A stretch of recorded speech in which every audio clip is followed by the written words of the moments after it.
Bien, alors on est très content de pouvoir discuter un petit peu avec Deborah Harkness aujourd'hui pour les Utopiales donc 2014, si je ne me trompe pas d'année. Donc merci à elle de bien vouloir d'avoir accepté de discuter avec nous. Merci à vous. Merci. Donc pour commencer, est-ce que vous pouvez retracer votre parcours un petit peu et comment vous en êtes venu à l'écriture? How did you come to write one day? I was on holiday. I was traveling and went through an airport bookstore, and there were many, many books about witches, vampires, demons, werewolves, fairies, trolls, all kinds of things. And I looked at that wall of books, and what struck me as a historian was how those subjects were very popular in 1550, but we don't normally think that we have anything in common with somebody who lived in 1550. And I started thinking, well, why are they still so popular? Of course, in 1550, people believed that these creatures really existed, and they were really their next door neighbor, right? Your neighbor could be a witch. And so I said, okay, we don't think that anymore, but imagine my research subjects were right, and these creatures really did exist. What would that look like in our time? And so I started to wonder, if you were a demon, what would you do for a job? Or would you have a job? Could you have a job? A witch, a vampire? How would you go out on a date? What would you tell your family? Would you tell your friends, or would it be a secret? And pretty soon I was writing about a world inside our world that has witches and demons and vampires living in it, right alongside of us, and we just don't notice. And you are an historian, so est-ce que votre métier influence votre travail, vous sert dans l'écriture en fait? Did my historical work influence it yet? Okay. So yes, I'm a historian of 16th century science and alchemy. So I study a point in time when science and magic and religion were not divided. They were all part of the same system of beliefs, and no one thought if you believed in magic you weren't religious, or if you believed in religion you couldn't be a scientist. So that was one of the ways that people, I think, could believe that all of these creatures could exist at the same time. There was really magic in their view of the world, in a way.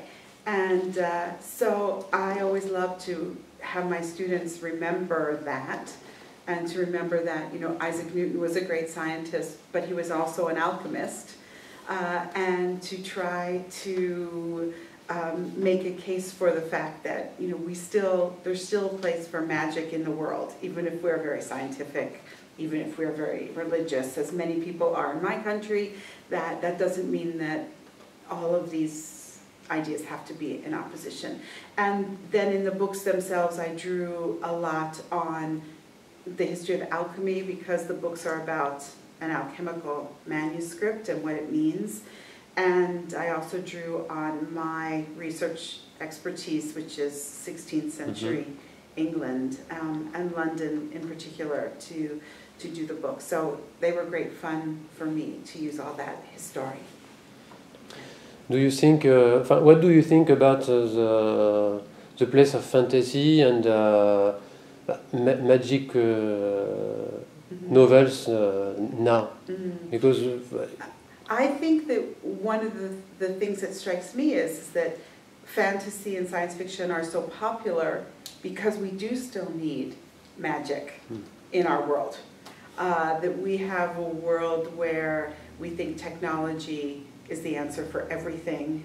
And I think it's, on some level, not very satisfying to believe that everything is humanly possible. We can do anything. We want to believe that there's something bigger, greater still to be experienced. And so I think for many of us, the magic in our lives comes through fantasy books in particular, and that's why they're so popular.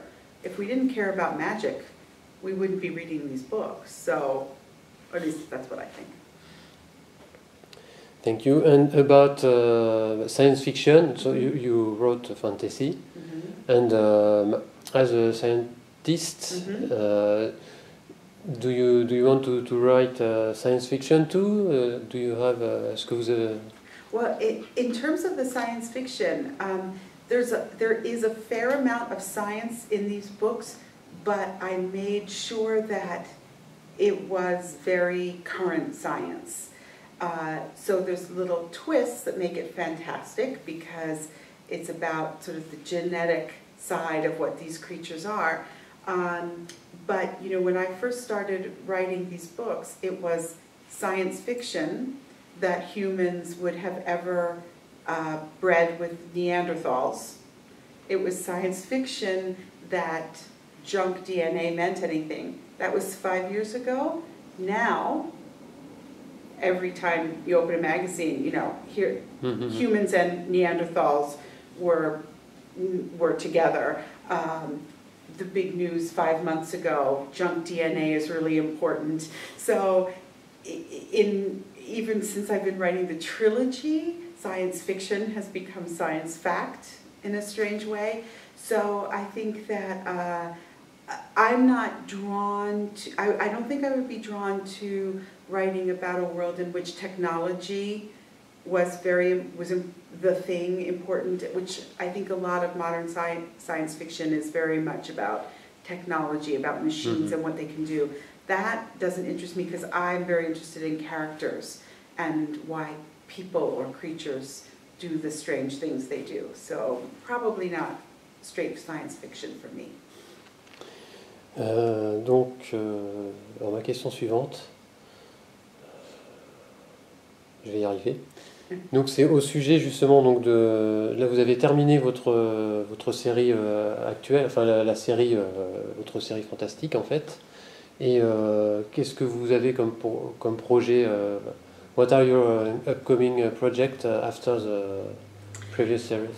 So my number one project is to sleep for a very long time, because I am a bit tired, and I have also been taking a lot of time away from my job as a teacher. So that was the original inspiration, came from my teaching and my studies. So I think I would like to take a little bit of time to rest and reconnect with that, and then see where we go from there. So I really don't have a plan of what to do next, but I didn't have a plan to write Le Livre Perdu, so that's okay. Maybe we'll see what happens. It will be exciting for me as well as hopefully for you. So there is an adaptation on cinema, right? It was bought by Warner Brothers in 2011, but like many books that are bought, it was not made into a film before the option expired. So I own them again, and I was busy working on the third book in the trilogy, the one that just came out, and so I didn't really want to talk to anybody about their ideas for movies and television and other things. So it's only been in the last few months that I've been talking to people again. So we'll see. We'll see if someone else... I learned a lot about how movies are made, and I will ask different questions and this next time, and we'll just keep our fingers crossed. And what do you think about the adaptations, not only your books, but in general, adaptations in movies? I think sadly that what happens in many movies is all of the complicated things that make a book so interesting and popular are taken out of the adaptation in an effort to tell a more straightforward, simple story. But the readers liked it because it was complicated, and so I think that's why they're often a disappointment, because they substitute special effects, they substitute big spectacle for character development, for plot development. So I think it's a very tricky business to, what kind of movie do you want to make? Do you want to make one that is visually very beautiful, but where you have to take a cast of 15 and take it down to 3? Is that okay? I don't know. So I think it is much harder than it looks, because I think it is actually quite difficult for them to figure out what people want to see on the screen. I don't think they have a very good sense of what people really are looking for anymore. But personally, I wish there were more adaptations that were faithful to the books, because I don't think you need to change a good story. I would just, why? They've bought this book. Why do they want to change it? So I can't understand that part. But I think it would be nice if more productions were close to the book. And I think this is why so many adaptations are not successful. Usually in France, sometimes we have some books adapted in, not in movies. We don't have money for that, maybe. But in comics. Yeah. Do you have some project around that? Or, I don't. I think it would be very interesting for someone to do what we call a graphic novel, to take, because I think the story is very visual. And so it would be interesting, because I think the other thing, for example, is I've seen a lot of graphic novels where it was from a different character's point of view. So the same set of events, but from Matthew's point of view, or from Isabeau's point of view, or from Marcus. And so that would be very interesting to see how a graphic novelist would adapt and change it. I think, and again, that's the kind of adaptation I think that is very wonderful and works very well, because you're not actually trying to change the big story. You're just changing the way the story is being presented. Maybe Hollywood could learn from graphic novels. That would be interesting. Yes. Merci.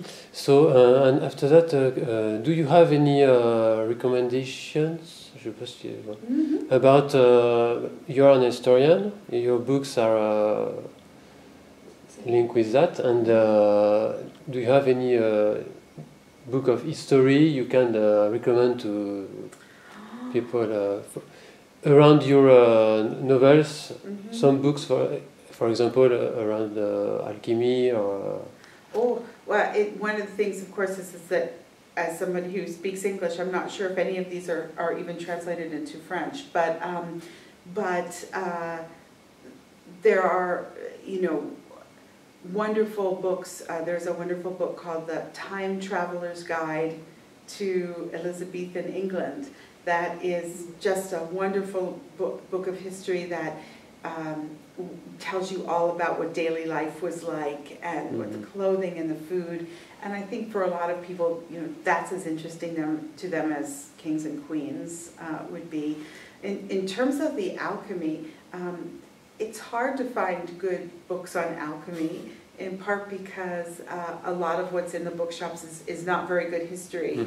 And the historians sort of just talk to each other in their own private language. It's very hard for ordinary people to try to figure out why they're all arguing with each other. But there are some beautiful books of illustrated books about alchemy that show pictures from alchemical books. And because so much of alchemy was about symbolism, I think that they can be, quite good. So to go into a bookstore and ask if they have a book of an illustrated book, a book of photographs of alchemy, I think would be a wonderful place just to see the imagery that is surrounding it. So, 2 ideas. Thank you very much. At last, what do you think about France? Did you came here sometime? Do you want to come back? Oh, I will always come back to France. So this is my 3rd time coming for the books. And I always love to meet French readers and to visit. different cities, to visit Paris, to visit other festivals. And of course, I also spent some time in the Auvergne when I was doing research to write the books, because that is where Matthew de Clermont comes from. One day I would like to just come on holiday to France, and maybe I said I would like to go to Champagne, I would like to go to Bordeaux, I would like to go back to the Auvergne and eat wonderful cheese and look at the mountains. So next time I come, I hope maybe I can come and just really enjoy and see this beautiful country. So it's been a real pleasure, though, to get to know my French readers and to be here with them. So you're welcome. No. Thank you very much. Merci beaucoup. Merci beaucoup et au plaisir de vous lire dans vos prochains romans.